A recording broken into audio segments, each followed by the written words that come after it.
আসসালামু আলাইকুম। তুয়া ইজি কিচেনে আপনাদের সবাইকে স্বাগত।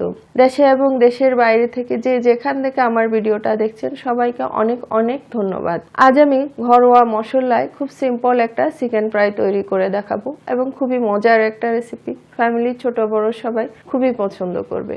আশা করছি আমার রেসিপিটা আপনাদের ভালো লাগবে। চলুন মূল রেসিপিতে যাই। এখানে আমি 5-6 পিস চিকেন নিয়েছি, দেখতে পাচ্ছেন। চিকেনগুলো আমি ভালো করে ধুয়ে পানি ঝরিয়ে নিয়েছি। এখন এগুলোতে আমি মশলাগুলো অ্যাড করব। লবণ দিয়ে দিলাম 1/2 চা চামচ, আদা রসুন বাটা দিয়ে দিলাম 1 চা চামচ, মরিচের গুঁড়ি দিয়ে দিলাম 1 চা চামচ। ঝালটা আপনাদের পছন্দ মতো কম বেশি করতে পারেন। ধনিয়া জিরার গুঁড়ি দিয়ে দিলাম 1/2 চা চামচ, গরম মশলা দিয়ে দিলাম 1/2 চা চামচ, ভিনেগার দিয়ে দিলাম 1 টেবিল চামচের মতো, টমেটো সস দিয়ে দিলাম 1/2 টেবিল চামচের মতো, টেস্টিং সল্ট দিয়ে দিলাম 1 চিমটির মতো, চিনি দিয়ে দিলাম 1 চা চামচ। এখন সব একসাথে আমি ভালো করে মেখে নিচ্ছি। মশলাটা ভালো করে মাংসের সাথে মিক্স করে দিতে হবে যেন প্রত্যেকটা মাংসের সাথে মশলাগুলো ভালো করে লাগে। খুবই মজার একটা রেসিপি। পুরো রেসিপিটা ফলো করে একবার তৈরি করে দেখবেন, আশা করছি ভালো লাগবে।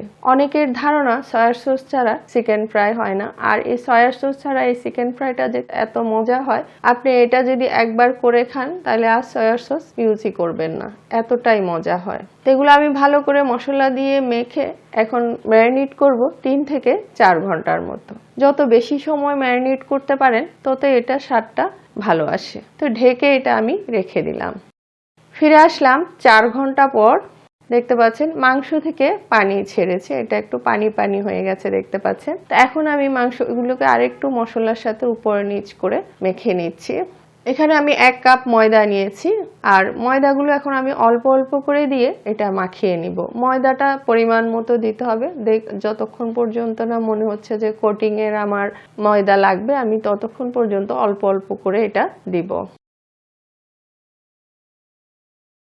তো সামান্য একটু পানি দিয়ে দিলাম। দেখতে পাচ্ছেন ময়দাটা ভালো করে লাগছে না, তো এটা ময়দাটাকে আর একটু সফট করতে হবে। তো সেই জন্য আমি একটু পানি দিয়ে এটাকে ভালো করে সফট করে কোটিংটা করে নিব। একদম লিকুইড একটা কোটিং হবে, দেখতে পাচ্ছেন। তো আমার প্রায় এখানে 1.25 কাপের মতো ময়দা লেগেছে।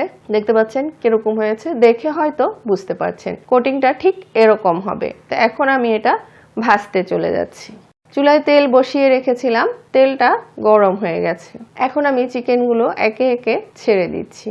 চুলার আঁচটা মিডিয়ামে আছে, খুব বেশি আঁচ দেওয়া যাবে না, তাহলে উপর দিয়ে তাড়াতাড়ি কালার চলে আসবে আর ভিতরে কাঁচা থেকে যাবে। আবার একেবারে লোতেও রাখা যাবে না, আর প্রথম দিকে একেবারে লোতে রাখেন তাহলে মাংস থেকে পানি ছেড়ে কোটিংটা ছেড়ে দিবে।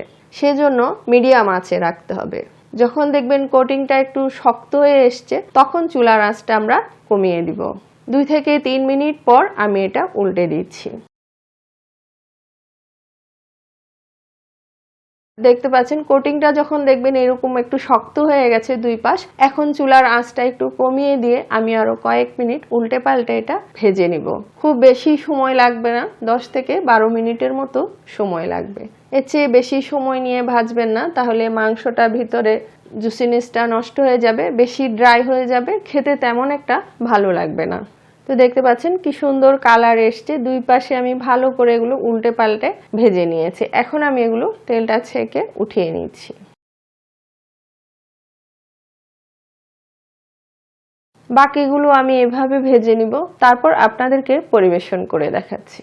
দেখতে পাচ্ছেন কি সুন্দর হয়েছে, প্রত্যেকটা চিকেন একদম পারফেক্ট ভাবে কুকিং হয়েছে, আর কালারটাও খুব সুন্দর এসছে, দেখতে পাচ্ছেন। তো এভাবে পুরো রেসিপিটা ফলো করে একবার তৈরি করে দেখবেন, আশা করছি ভালো লাগবে। এতক্ষণ আমার ভিডিওটা দেখার জন্য আপনাদের সবাইকে অনেক অনেক ধন্যবাদ। আবার অন্য কোনো ভিডিও নিয়ে আপনাদের সামনে হাজির হব। সবাই ভালো থাকবেন। আল্লাহ হাফেজ।